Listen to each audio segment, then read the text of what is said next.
Assalamualaikum.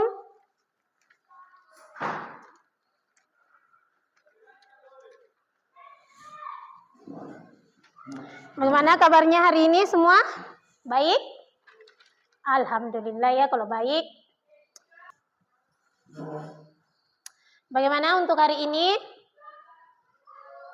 Siap untuk belajar? Oke, siap ya?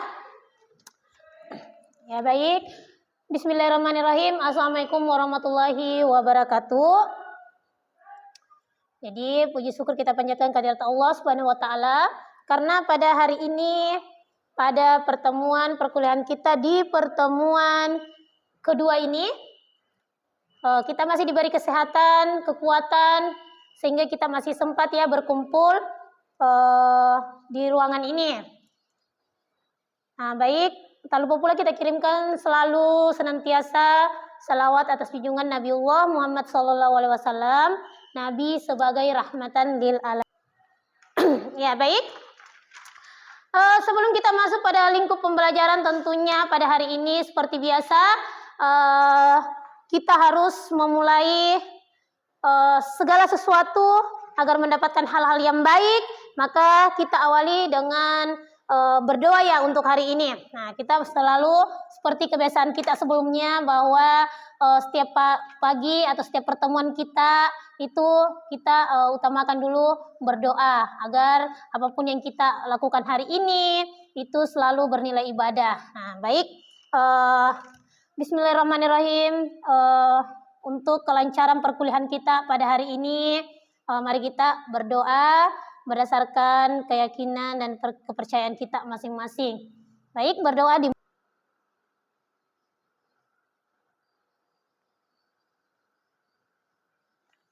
Amin, amin ya rabbal alamin. Ya baik, selanjutnya sebelum kita masuk ke proses belajar mengajar untuk pertemuan kedua kita ini, seperti biasa ya kita absensi dulu.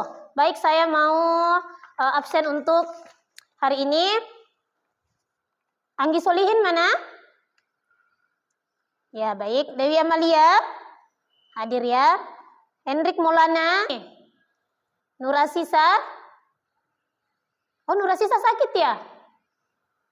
Nurasisa sakit, sudah berapa hari sakit Nurasisa? Oh, sudah 3 hari. Ada yang infonya sakit apa Nurasisa? Oh, demam ya. Ya baik, mari kita masing-masing mengirimkan doa untuk kesembuhan teman kita. Ya baik.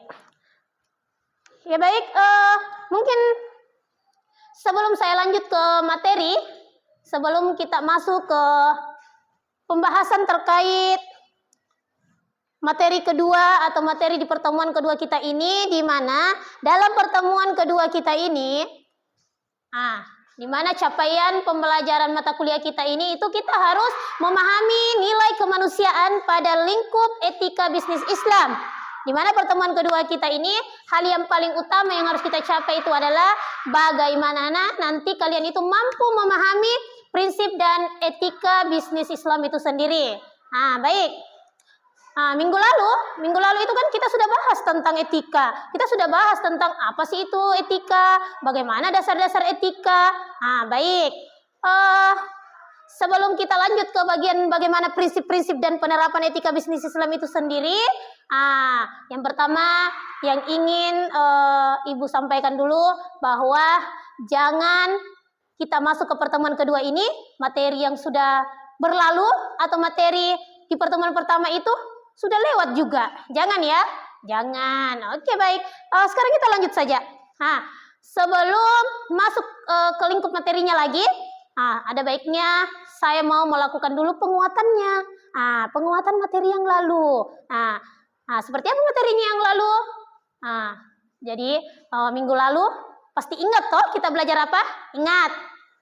Oke, baik, semua ingat ya.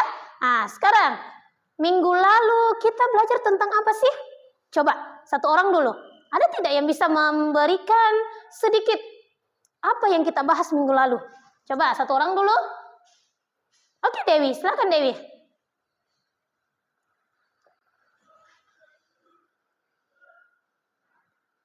Oh, bagus. Berarti masih ingat ya materi minggu lalu?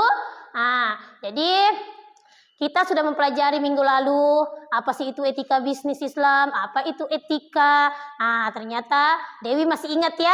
Kalau yang lain bagaimana? Masih ingat juga materi minggu lalu? Masih ya?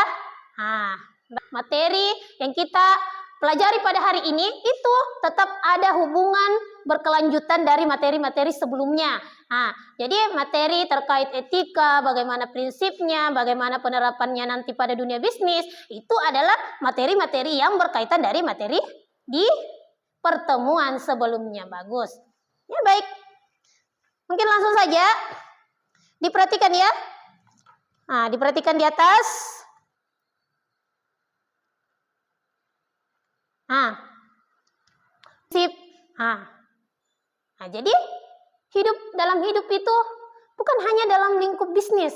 Dalam hidup kita semua punya prinsip ya. Semua punya prinsip tidak? Semua punya prinsip? Coba, siapa di sini yang tidak punya prinsip? Siapa yang tidak punya pegangan di sini dalam hidupnya? Coba, siapa yang tidak punya prinsip di sini? Siapa? Jadi prinsip itu tidak harus sama. Jadi kalau berbicara terkait prinsip itu adalah apa? Coba ada yang bisa menjelaskan? Kalau kita berbicara terkait apa sih itu prinsip? Nah, prinsip itu adalah sesuatu yang menjadi pegangan kita. Nah, sesuatu yang menjadi pegangan kita yang nantinya akan memberikan arah yang lebih jelas ke depannya. Nah, kalau orang tidak punya prinsip, mau kemana arahnya? Kalau orang tidak punya prinsip, mau kemana tujuannya? Nah, kita semua itu harus punya prinsip, harus punya pegangan. Meski pada dasarnya manusia sebagai umat Islam itu, pegangannya kemana? Kita harus pegangannya berdasarkan Al-Quran dan hadis. Oke, bagus. Baik, prinsip. Nah, sekarang kita masuk ke poin yang pertama. Materinya karena sudah saya sampaikan di awal materi-materi yang akan kita bahas selama 1 semester ke depan. Nah, mungkin sudah ada yang mencari tahu apa itu prinsip, apa itu etika bisnis Islam. Nah, coba ada yang bisa menyampaikan sedikit apa itu prinsip etika bisnis Islam. Nah, karena kan di awal Ibu sudah sampaikan semua hal-hal yang ingin kita capai dalam 1 semester ini, semua bagaimana nanti bentuk-bentuk evaluasi yang akan dilakukan. Nah, baik. Sekarang mungkin kita langsung saja kita bahas satu persatu pada hari ini. Sekarang diperhatikan ya. Prinsip dari etika bisnis Islam itu sendiri.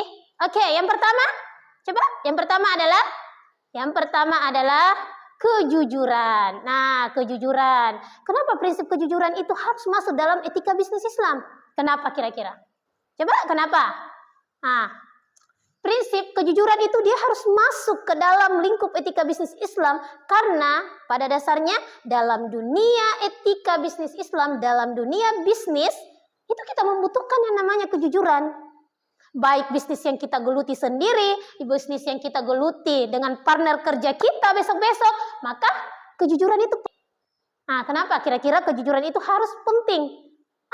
Kenapa? Iya, penting kejujuran itu. Karena pada dasarnya kita hidup membutuhkan yang namanya kejujuran.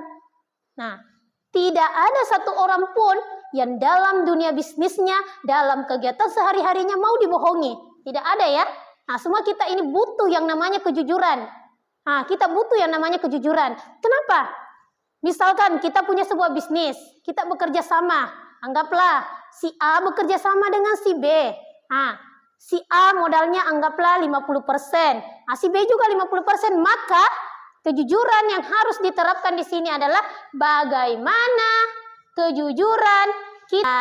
Oke, baik. Paham ya tentang kejujuran? Paham ya. Oke, sekarang kita lanjut ke bagian poin yang kedua. Ya. Nah, sekarang kita masuk prinsip yang kedua. Prinsip yang kedua adalah keadilan. Nah, Ibu, kenapa keadilan itu harus ada dalam prinsip? Kenapa keadilan itu harus diterapkan dalam etika bisnis Islam? Nah, kenapa kira-kira? Kenapa? Berbicara tentang bisnis, maka tentunya kita harus ada keadilan. Keadilan itu bukan hanya dari segi ketika ada partner kerja kita harus berlakunya ke rekan kerja, tidak ya? Tidak, tentunya tidak. Jadi harusnya keadilan itu diterapkan dalam sebuah dunia bisnis. Dalam etika bisnis Islam itu, keadilan itu juga penting terhadap konsumen. Etika bisnis Islam. Oke. Terkait dua prinsip ini, ada yang mau ditanyakan? Ada tidak kira-kira yang menjadi pertanyaannya kalian terkait kejujuran maupun keadilan itu? Oke, baik. Berikutnya. Tadi kejujuran, keadilan. Sekarang kita masuk ke prinsip yang ketiga. Apa itu prinsip yang ketiga? Prinsip yang ketiga adalah, prinsip yang ketiga adalah transparansi. Kenapa transparansi itu penting? Transparansi itu adalah bagaimana kita menerapkan keterbukaan. Artinya tidak ada kebohongan-kebohongan di dalamnya, tidak ada kecurangan. Pokoknya apapun, anggaplah saya kasih contoh ya. Saya kasih contoh seperti ini. Misalkan saya seorang pebisnis dalam penjualan baju misalkan.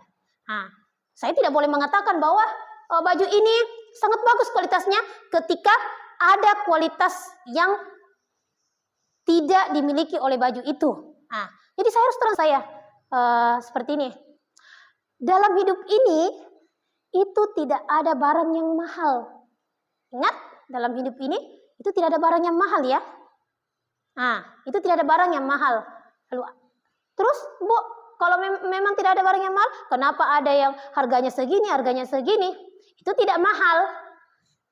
Mahalnya suatu barang tergantung dari kemampuan manusianya. Saya kasih contoh. Orang yang punya uang yang banyak, harga 500 itu mahal tidak?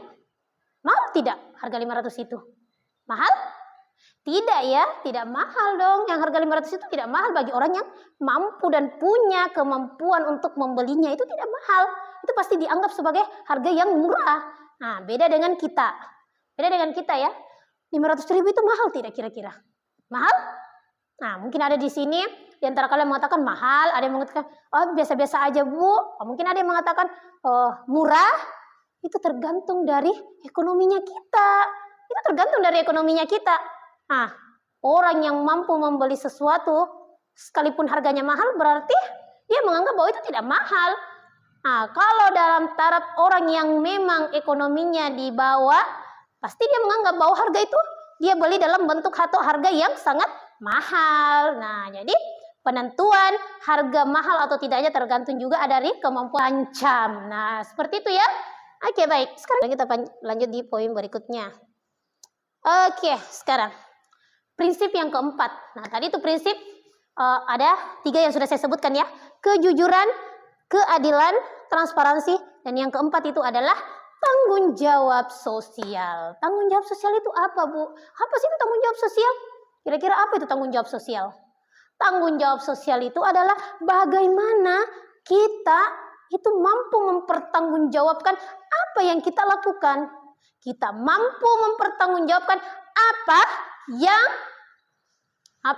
kita lakukan. Artinya apa? Ada sebab akibat. Maksudnya apa sih Bu? Itu sebab akibat.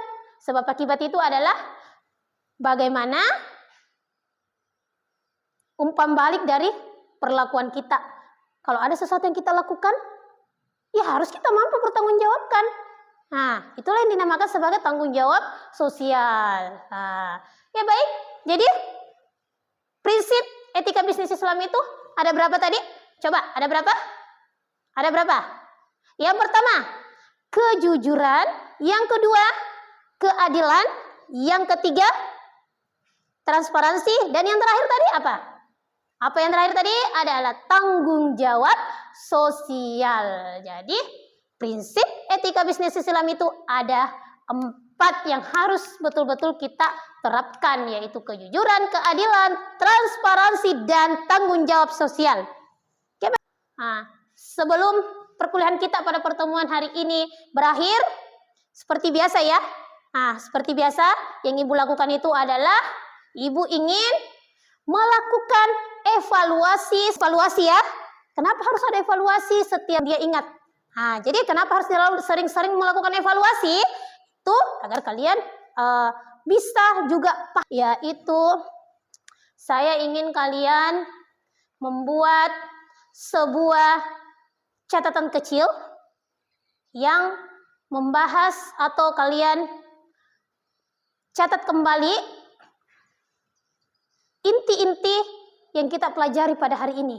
Poin-poin terpenting.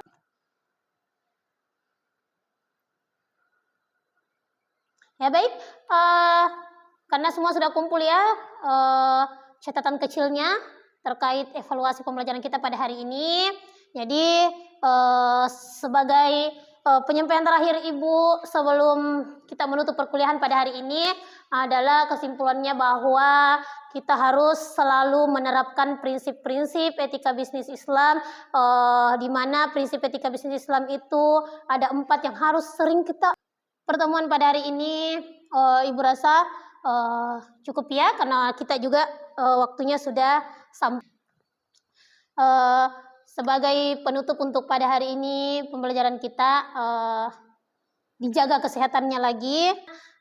Kemudian ingat, setiap minggu Ibu tuh melakukan evaluasi ya. Setiap minggu Ibu akan mengevaluasi materi yang sudah pernah Ibu sampaikan. Jadi baik, untuk pertemuan hari ini saya rasa cukup. Semoga apa yang kita pelajari pada hari ini bisa dipahami, bisa diterapkan dalam kehidupan sehari-hari nantinya. Kemudian bisa memberikan manfaat tersendiri bagi kalian, terutama juga terkhusus bagi Ibu sendiri. Ya baik, untuk pertemuan hari ini kita akhiri ya dengan bersama-sama mengucapkan alhamdulillahirabbil alamin.